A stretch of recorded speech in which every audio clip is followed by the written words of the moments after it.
Hi, my name is Teresa, and I want to tell you about how a content strategy saved my life. It all started a couple months ago when our house burned down. My husband, my two toddlers, and I all got out safely, but we lost everything: our cars, our clothes, our furniture, our dishes, books, photos, everything. So what happens when you lose everything? You start over from scratch. Our family and friends, and even total strangers, have been amazing, rallying together to help us in every way possible. And insurance has been great so far too, promising to help us build a new home and replace everything we lost. But there's nobody who can tell you how to rebuild your life. It's a daunting task, and there are no instructions. For the first month after the fire, I felt panicked every time I went shopping. I had so many questions. What did I really need to get? What would I buy first? What could wait? Do I buy exactly what I used to have? Do I upgrade? If it's on sale, should I get it now? But what if I don't need it yet? And that's how I became the crazy lady melting down in the kitchenware department at Sears. Then it struck me. What I needed was a content strategy for my life.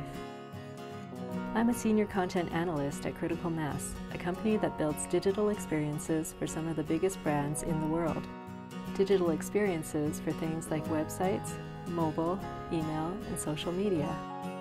And at the heart of all of this is content, the words, images, and everything else that makes a digital experience meaningful and valuable. In my work, I'm always telling clients that we need a strategy for content to make sure their content meets customer needs and business goals, a roadmap to help them produce the best content possible, content that's both useful and desirable. And now here I was with a huge content problem and no plan. So I decided that I needed something that would help me focus my efforts, and that's when I created my content strategy. My goal was to get back to normal family life as soon as possible, but also to spend our insurance money wisely and hopefully come out better in the long run. My vision was simple: home sweet home. First, I settled on an overarching approach: buy smarter, which was underpinned by our family's general approach to life: love people, not things. Once my strategic direction was in place, I came up with some guiding principles. Kids come first. Memories matter. Be true to our values. Take the long view. And maximize our money. And out of these principles came the tactics. Since kids come first, I knew that my priority was to make sure our girls had clothes, gear, and enough toys that life would seem normal for them.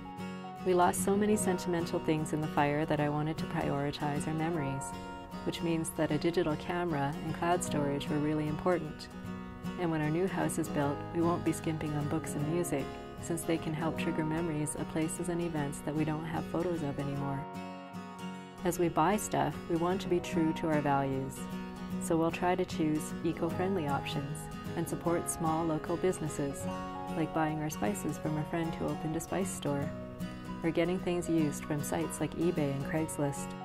After the fire, we moved into an unfurnished rental home, but I didn't want to go out and buy a bunch of cheap furniture that we wouldn't like later, so we decided to take the long view and borrow stuff until we could figure out what we really needed.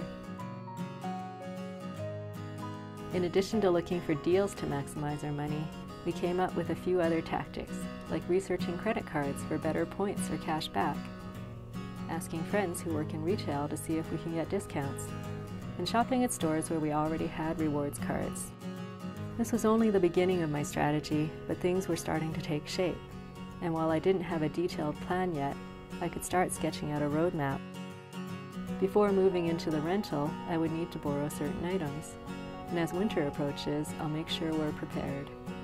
Big furniture items will wait until next spring, when we're closer to moving back home.